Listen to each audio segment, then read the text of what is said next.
ভালো আছেন ভাইয়া? ভাই আজকে তো আপনার প্রচুর গরম পড়ছে, দেন মানুষ রোডে মনে করেন উৎপাত দেখছেন আপনি ভাই। এই যে আমার 50 টাকা দামের একটা শরবত বানান ভাই, মন্ডা বইরা খাওয়ান বাইরে। আপনি কি কি দিবেন আপনার দোকানে? তো ভাই অনেক কিছু রে ভাই, আলহামদুলিল্লাহ আলহামদুলিল্লাহ অনেক কিছু ভাই। মনাজি শরবতটা খাইলে শরীরটা ভালো থাকে নাকি? এটা কি দিলেন দাদা ভাই? শিমুল গাছের শিকড়। ও আর কি কি দিবেন দেন? এটা অ্যালোভেরা। ওয়াও, এটা খাইলে কি কি হয় ভাই? এটা ভাইয়া লিভারের কাজ করে, শরীরের পানি শূন্যতা দূর করবে। ও গরমে তো আপনি এটাই খাওয়া ভালো ভাই। ওয়াও, আলহামদুলিল্লাহ আলহামদুলিল্লাহ। কিসমিস, ওয়াও কত কিছু দিতেছে ভাই রে।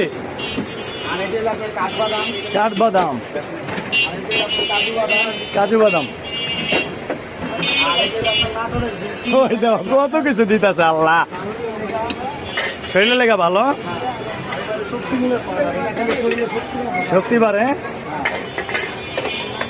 আর এটা হলো জোয়ানি পাউডার, এটা খেলে শরীরে জোয়ানির মতো কাজ করে। এই না, মাথা তো ব্যথা করবো না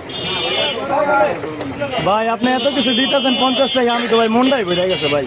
আর এটা হলো সোনা পাতা, এটা খেলে টয়লেট একবারে। এটা এটা এটা এটা দিয়েন না, এটা দিয়েন না, এটা দিয়েন না। আমার কোনো সমস্যা নাই, আল্লাহ নামলে আল্লাহ আমার ভালো রাখছে। এটা কি? এটা হলো 3 মজক শাহি দানা, ও, ডাল মাখানা।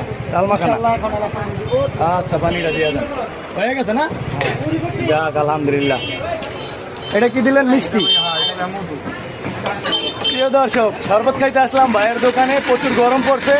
আমার শরবতটা ইনশাল্লাহ হয়ে গেছে ভাই।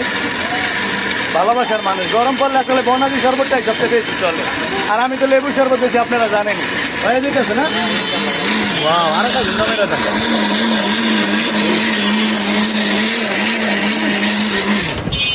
যাক ইনশাল্লাহ হয়ে গেছে আলহামদুলিল্লাহ। একটা পুরো গ্লাস ভরে গেছে আলহামদুলিল্লাহ আলহামদুলিল্লাহ। ভাই আপনি যে শরবতটা বানাইছেন ভাই, এত কিছু দিচ্ছেন আমি ভাবতেই পারি না। 50 টাকায় অনেক হয়ে গেছে গা। 50 টাকা দাম হিসাবে কম হয়ে যায়। যাক বিসমিল্লাহ খাই, বিসমিল্লাহ।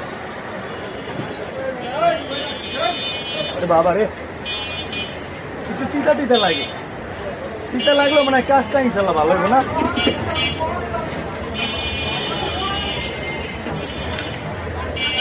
জিনিস যেটা ভালো খাইতে বলে ওইটা বেশি ভালো লাগে। আসলে বেশি মজা বিচ্ছাইলে হয় না। পুঁই শাক যেমন মজা লাগে না, শরবত এরকমই লাগতেছে। তো শরীরের লেগে যেটা ভালো এটা খাইতেই হবে। আমি মনে হয় আর খাইতে পারব না। এটাই শিমুল গাছের মূল না?